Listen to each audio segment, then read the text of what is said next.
Selamat pagi semuanya. Jadi, perkenalkan, kami mahasiswa-mahasiswi dari kampus Mercubuana Yogyakarta Kampus 3, jurusan Psikologi.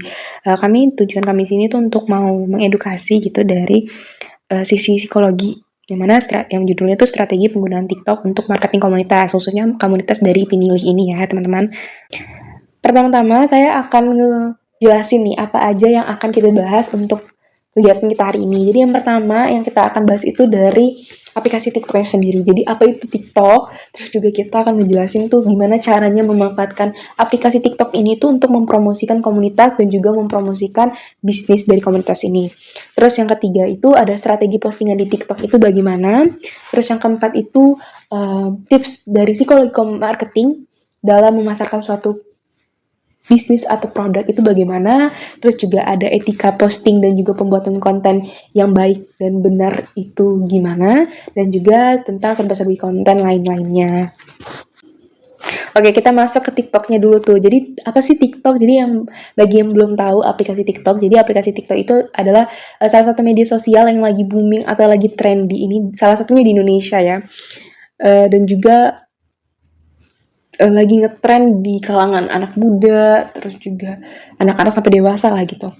Yang mana itu para penggunanya itu dapat membuat, mengedit, dan membagikan klip video pendek ke sesama penggunanya. Jadi sebenarnya tuh hampir sama dengan Instagram gitu kan, sama dengan kayak Facebook dan lain sebagainya. Cuman yang beda itu adalah ada beberapa fitur dari TikTok yang berbeda dari media sosial lainnya, yang mana itu ada di fitur unggulannya. Jadi fitur unggulan dari TikTok itu ada fitur belanja yang bernama TikTok Shop. Jadi di mana itu kita bisa live sambil jualan dan ataupun kita sambil membeli produk gitu. Terus juga ada tambahan fitur lainnya, jadi ada fitur menambahkan musik. Jadi kalau kita buat konten atau kita lagi upload konten itu kita bisa masukin musik. Terus juga ada fitur efek dan filter, jadi kontennya bisa kita edit, ada efeknya, ada filternya. Terus juga ada fitur voice changer, jadi suara yang aslinya itu bisa kita ubah dengan suara-suara yang berbeda gitu. Terus ada fitur live, jadi fitur yang mana kita bisa jual dan juga kita bisa beli barang, tapi di situ juga kita bisa nggak harus ngejual ataupun membeli barang ya di fitur live itu gitu. Tapi banyak orang menggunakan fitur live itu untuk jualan gitu, yang namanya TikTok Shop. Terus juga ada yang terakhir itu ada fitur DM. Jadi ya ini 11-12 sama kayak Instagram, sama Messenger Facebook. Jadi kita bisa chattingan dengan teman-teman kita ataupun dengan orang lain gitu. Selanjutnya kita bahas tentang TikTok Pinilih. Kita akan bahas tentang akun TikTok yang dimiliki Pinilih sekarang. Jadi sebelumnya Pinilih kan belum memiliki akun TikTok. Nah ini kami bantu buatkan dengan username @pinilihsedayu. Tujuan dari pembuatan akun TikTok ini sudah kita diskusikan bersama dengan Ibu Tri selaku pengurus komunitas, yaitu ada 4 untuk mempromosikan komunitas ini. Kemudian untuk mempromosikan komunitas ini itu sebagai komunitas yang inklusif, karena di komunitas ini siapa saja itu bisa bergabung. Mau dia penyandang disabilitas maupun tidak, mau dia perempuan maupun laki-laki, semua itu bisa bergabung di komunitas ini. Kemudian yang ketiga adalah mempromosikan kegiatan komunitas dalam hal memperdayakan para penyandang disabilitas.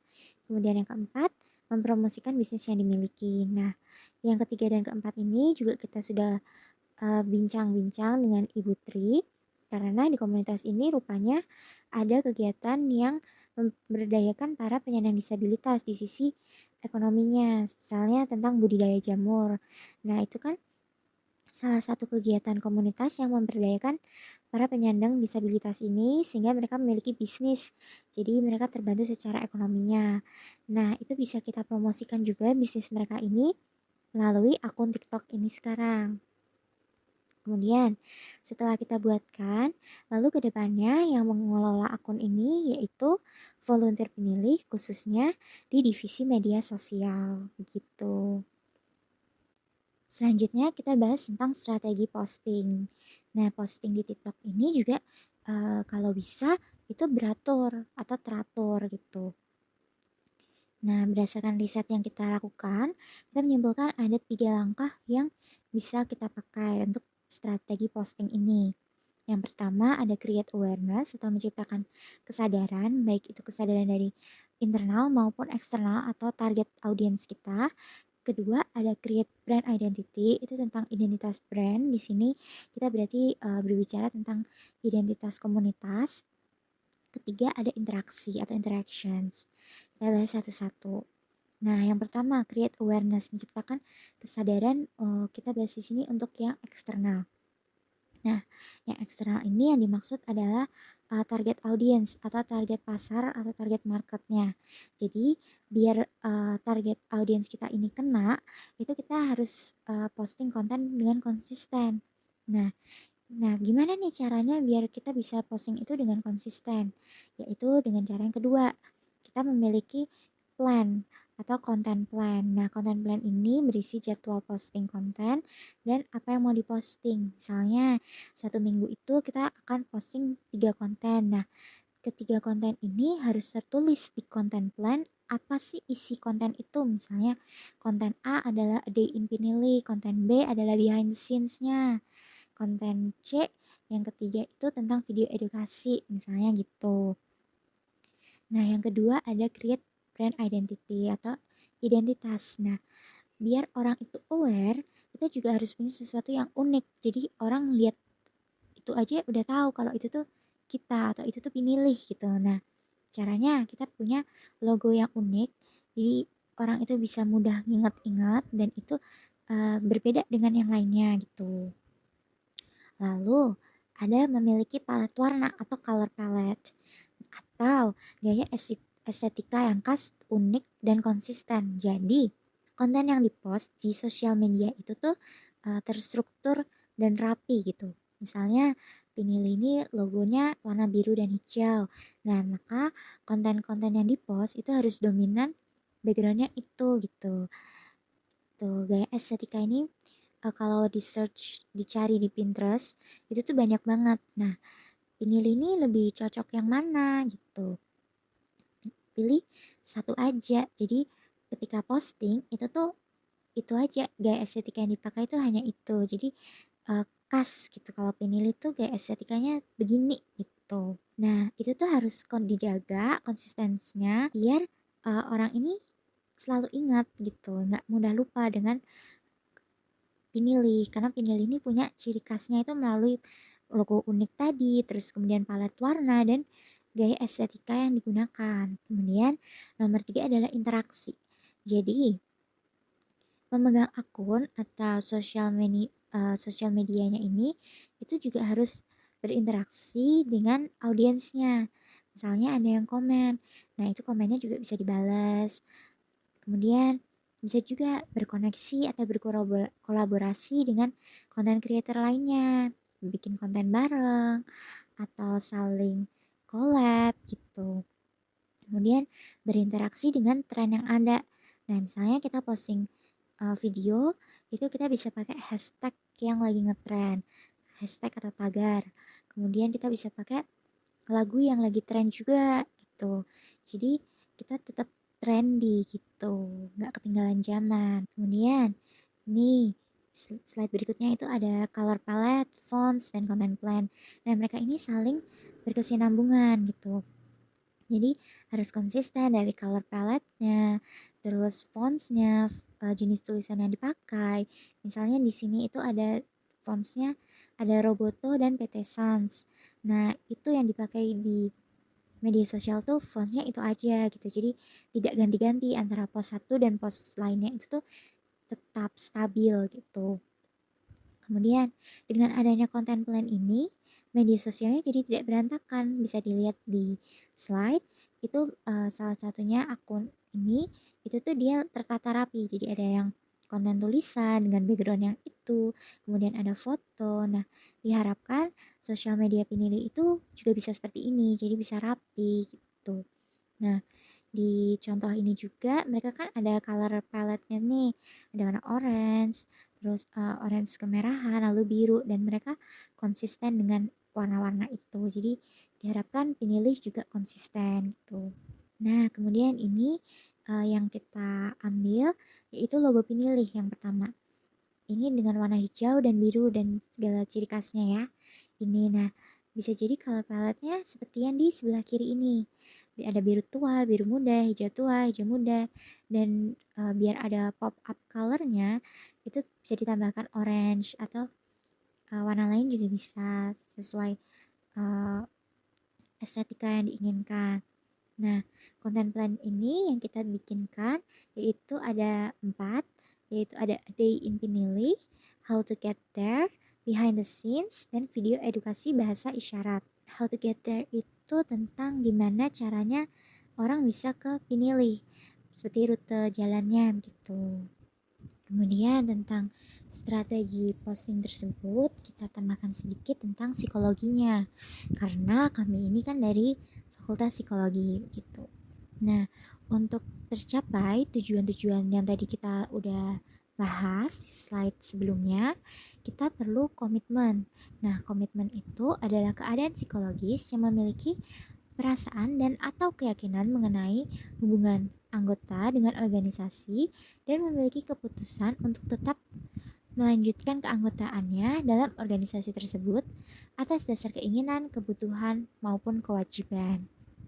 Maka, apa nih kaitannya sama TikTok ini? Nah, kita butuh komitmen para anggota atau para pemegang akun, yaitu di sini adalah volunteer penilih divisi sosial media, untuk melibatkan dirinya dalam menjalankan akun sosial media TikTok tersebut. Seperti dengan aktif berkontribusi dalam membuat konten plan, berpartisipasi dalam konten, dan lain-lain. Nah, kenapa sih komitmen ini penting? Komitmen ini penting karena dapat mengikat seseorang untuk tetap setia dalam tugasnya dengan menjalankan tujuan dan aturan-aturan yang ada. Seperti itu. Selanjutnya kita bahas tentang strategi konten. Kita di sini bahas tentang konten itu sendiri. Jadi tentang konten yang akan kita buat itu. Nah, konten-konten yang kita buat ini kita bisa bikin dengan sifat soft selling. Konten soft selling itu apa? Konten soft selling adalah jenis konten yang mempromosikan produk atau jasa secara halus dan praktis. Nah, soft selling sendiri itu adalah pendekatan periklanan dan penjualan yang menonjolkan bahasa halus dan teknik non-agresif. Jadi, soft selling ini dirancang itu dengan untuk membujuk pelanggan. Jadi, beda dengan hard selling. Kalau hard selling itu kan mendesak ya. Nah, kalau soft selling ini dia lebih halus gitu. Jadi, soft selling ini teknik penjualan yang bertekanan rendah, persuasif, dan halus. Jadi, dengan teknik soft selling ini bukan berarti promosinya itu dilakukan secara pasif, tapi sebaliknya, teknik ini dirancang untuk mendorong pelanggan atau audiens untuk membeli produk tanpa terlihat memaksa. Jadi, soft selling itu bergantung pada pengulangan ide, pesan, atau komunikasi dari kesimpulan yang diinginkan. Kemudian, beberapa strategi konten yang bisa digunakan pada komunitas ini tuh salah satunya dengan mengikuti tren konten yang ada, dengan menyisipkan produk atau aktivitas dari komunitas tersebut. Nah, menyisipkannya ini gimana? Sambil ngikutin trennya ini gimana gitu kan? Nah, kita bisa buat konten yang sesuai dengan tren. Misalnya sekarang kan lagi tren vlogging gitu. Nah, kita bisa juga ngevlog melalui TikTok ini. Nanti di vlognya itu kita bisa pakai audio atau songs atau lagu yang lagi trendy dan relevan, tetap dengan sesuai estetikanya tadi. Nah, biar itu reach banyak audiens atau mendapatkan banyak audiens, kita bisa menggunakan hashtag-hashtag yang relevan juga gitu. Jadi kita tetap ngikutin tren tapi juga dengan menyisipkan produk atau aktivitas dari komunitas. Misalnya dengan konten A Day in Pinili gitu kan, kita aktivitas komunitasnya itu tetap terlihat, terus trennya itu kita ikutin dengan pemilihan lagu, pemilihan gaya editing, seperti itu. Oke, tadi kan udah dijelasin tentang strategi postingan di TikTok yang baik dan benar itu yang bagaimana. Selanjutnya saya akan menjelaskan tentang marketing psychology. Jadi kan di komunitas Pinili ini kan punya usaha yaitu batik dan jamur tiram, yang dimana usaha ini tuh juga bisa kita jual ataupun kita promosikan melalui sosial media TikTok ini. Nah, juga kebetulan kami ini dari jurusan psikologi, maka kami akan mengkaitkan ini itu ke dalam sudut pandang psikologi, yaitu psikologi marketing. Jadi psikologi marketing itu apa sih? Jadi psikologi marketing itu adalah gabungan dari ilmu psikologi dan juga perilaku manusia dalam kegiatan memasarkan suatu bisnis atau usaha yang mana untuk mendapatkan hasil penjualan yang tinggi. Nah, jadi selanjutnya itu ada ide-ide konten. Jadi ide konten-konten itu yang bersifat soft selling. Jadi ada tiga nih. Yang pertama itu a day in Pinili. Jadi itu mungkin kayak contohnya tuh konten tentang misalkan ada hari ini tuh ada kegiatan tentang terapi. Jadi kita tuh kayak buat atau kita rekam video dari awal acara terapinya sampai selesai. Mungkin terus juga mungkin kayak ada acara dinilai sama anak-anak KKN atau anak-anak dari mahasiswi dari universitas tertentu gitu. Kita ambil video dari awal acara sampai akhir gitu. Nah, selanjutnya itu ada behind the scene. Jadi behind the scene itu tuh salah satu konten yang digemari oleh para penggunanya gitu. Jadi mungkin ide konten itu menunjukkan kayak proses-proses yang terjadi dalam suatu bisnis, misalnya proses pembuatan atau pengemasan barang ataupun kayak misalkan kegiatan dibalik dari persiapan suatu acara dari komunitas pilih gitu. Nah, terus juga behind the scene bisa dibuat seperti daily vlog. Jadi kayak misalkan bangun pagi, terus juga kayak siap-siap dan sebagainya macamnya gitu. Terus juga selanjutnya itu ada video edukasi. Jadi video edukasinya itu yang bisa relevan dengan bisnis. Contohnya kayak gimana sih cara pakai produk atau gimana sih cara nyimpen produk, juga mungkin cara memesan produk atau jasa ataupun memanfaatkan produk atau jasa gitu. Kayak contohnya gimana sih cara memanfaatkan suatu produk barang bekas atau enggak misalkan gini kayak gimana sih cara memasarkan produk dari jamur tiram ataupun dari batik, terus juga gimana sih cara nyimpen jamur tiram yang baik, terus juga gimana sih cara pembuatan kain batik, terus juga bisa jadi gimana sih caranya berkomunikasi dengan dengan menggunakan Bisindo gitu, kayak kasih edukasi belajar Bisindo gitu dan lain sebagainya yang lebih mengarah pada edukasi gitu. Terus jadi selanjutnya itu etika dalam pembuatan konten. Jadi yang pertama itu adalah fact check, yang mana menurut Edelman Trust itu bahwa 60% konsumen itu tuh mengharapkan merek atau brand itu menjadi sumber informasi yang andal. Maksudnya itu bahwa informasi atau konten yang kita berikan atau kita sajikan itu berisi sesuatu yang tidak menyesatkan dan juga memberikan suatu penyajian yang tulus dan jujur. Jadi tidak ada dilebih-lebihkan ataupun dikurang-kurangkan gitu. Terus yang kedua itu adalah don't take credit for other people's content. Jadi yang pertama itu adalah kita harus menyatakan sumber yang digunakan. Jadi misalkan konten yang kita mau pakai atau informasi yang kita masukkan itu kita ambil dari sumber orang lain. Maka kita harus mencantumkan sumbernya itu dari mana gitu. Terus yang kedua itu harus kita meminta izin pembuat konten yang bersangkutan. Jadi misalkan udah ada konten sebelumnya nih dan kita tuh mau recreate konten tersebut. Nah, maka kita harus izin terlebih dahulu gitu. Terus yang ketiga itu adalah konsensual. Jadi yang pertama itu dengan persetujuan pihak-pihak yang terlibat. Jadi misalkan kita membuat konten yang mana kita memperlihatkan para anggota komunitas ataupun orang lain gitu. Nah, kita tuh harus minta dulu izin dan kita harus dapat persetujuan dulu dari mereka. Apakah mereka itu berkenan untuk masuk ke dalam konten kita gitu. Yang kedua itu adalah mensensor hal-hal penting atau hal yang bersifat konfidensial. Jadi misalkan kayak kita tuh mau kayak isi kontennya tuh kalau misalkan ada yang menyangkut tentang hal-hal penting atau yang rahasia tuh kita sensor gitu.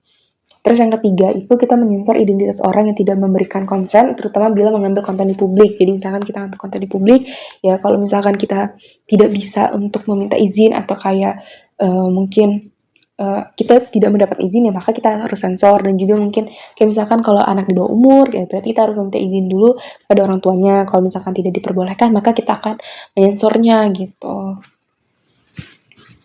Terus yang keempat itu tidak mengandung hal-hal yang provokatif, kasar, porno maupun sara. Jadi isi kontennya itu tidak boleh ya bentuk kekerasan ataupun kayak misalkan bentuknya itu ya hal-hal yang vulgar dan juga yang kayak mungkin kontennya itu berisi tentang kita memihak salah satu pihak yang mana memunculkan permusuhan atau memunculkan suatu konflik gitu. Dan juga ya konten-konten yang mengandung sara ya mungkin rasis ataupun kayak menjelekkan salah satu agama, suku, ras, budaya, dan segala macamnya gitu. Nah, berikutnya adalah aplikasi yang dapat digunakan. Beberapa aplikasi yang dapat digunakan untuk memproduksi konten atau mengedit konten, itu ada 3 yang kami rasa ini sederhana, mudah digunakan, dan tidak berbayar. Jadi ada versi gratisnya dan ada versi pro-nya atau yang berbayar. Yaitu ada VN, Canva, CapCut.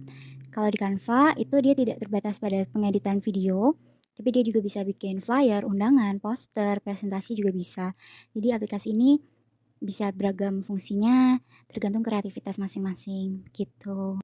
Selanjutnya kita akan praktek langsung untuk pembuatan salah satu kontennya, yaitu A Day in Pinili. Nanti kita akan lihat tutorialnya, kemudian kita akan lihat hasil jadinya. Seperti itu ya. Oke, langsung aja kita buat. Halo teman-teman, nah aku mau jelasin nih cara penggunaan aplikasi CapCut untuk ngedit videonya ya teman-teman. Nah pertama kalian masuk aja ke menu template. Habis itu kalian tinggal searching aja deh teman-teman, bisa pakai hashtag atau lagu-lagu viral atau kata kunci kayak aku gini. Karena aku cuma punya 23 klip video, jadi aku cari aja deh template yang menggunakan 23 klip video atau bahkan kurang ya teman-teman. Nah di sini aku pakai yang pertama ya teman-teman. Nah setelah itu kalian tinggal klik aja di pojok kanan bawah use template. Kalian akan langsung diarahkan untuk memilih klip video mana saja yang akan digunakan ya teman-teman. Nah enaknya kalau pakai template ini kalian sudah mendapatkan berapa lama klip itu akan dipakai tuh teman-teman di bagian bawah. Nah ini kita lagi pilih klipnya ya. Setelah itu tinggal klik preview ya teman-teman. Nanti akan langsung dibuatkan oleh CapCut sesuai dengan template yang sudah teman-teman pilih nih. Dari lagunya, durasinya, berapa lama, dan berapa banyak klip yang akan dipakai ya teman-teman. Seperti ini contohnya nih. Nah setelah teman-teman lihat dari awal sampai akhir nih bagaimana videonya, jika teman-teman masih merasa janggal, teman-teman bisa menggunakan menu replace untuk mengganti salah satu footage atau salah satu klip video tanpa merusak keseluruhan video ya teman-teman. Selain itu juga ada menu crop ya teman-teman untuk mengatur bagian mana yang akan dipakai ya teman-teman. Nah selanjutnya juga ada menu volume, di mana volume ini berguna untuk apabila teman-teman ingin suara asli dari video teman-teman terdengar ya. Bisa diatur dari 0 sampai 1000% ya teman-teman. Pokoknya disesuaikan saja supaya suara asli dari video dengan suara dari lagu videonya tidak bentrok ya teman-teman. Nah kalau sudah dirasa cocok, teman-teman juga bisa menambahkan teks nih teman-teman pada videonya teman-teman. Namun sayangnya menu teks pada template ini tidak bisa diganti ya teman-teman, hanya warna hitam dan warna putih saja. Nah apabila teman-teman sudah merasa cocok, teman-teman bisa langsung aja klik bagian export di pojok kanan atas ya teman-teman. Nanti muncul pilihan save to device atau share to TikTok ya teman-teman. Nah kali ini aku pilih save to device aja karena aku masih mau ngedit lagi nih pakai cara manual ya teman-teman. Nah karena warna teks pada menu template itu nggak bisa diganti teman-teman, jadi setelah teman-teman save videonya, teman-teman masuk ke menu edit, lalu new project ya teman-teman. Nanti teman-teman akan langsung diarahkan untuk memilih mana video yang mau teman-teman edit.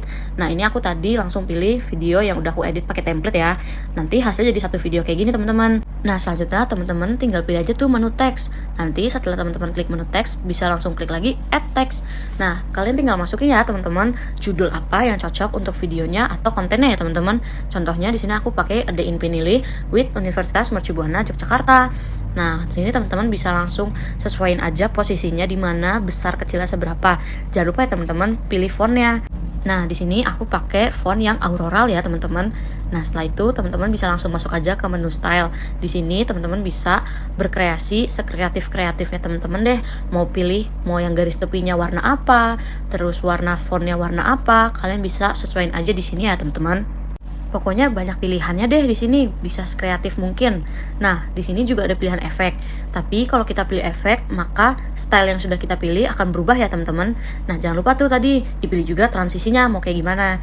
Nah, ini aku lagi cocok-cocokin nih.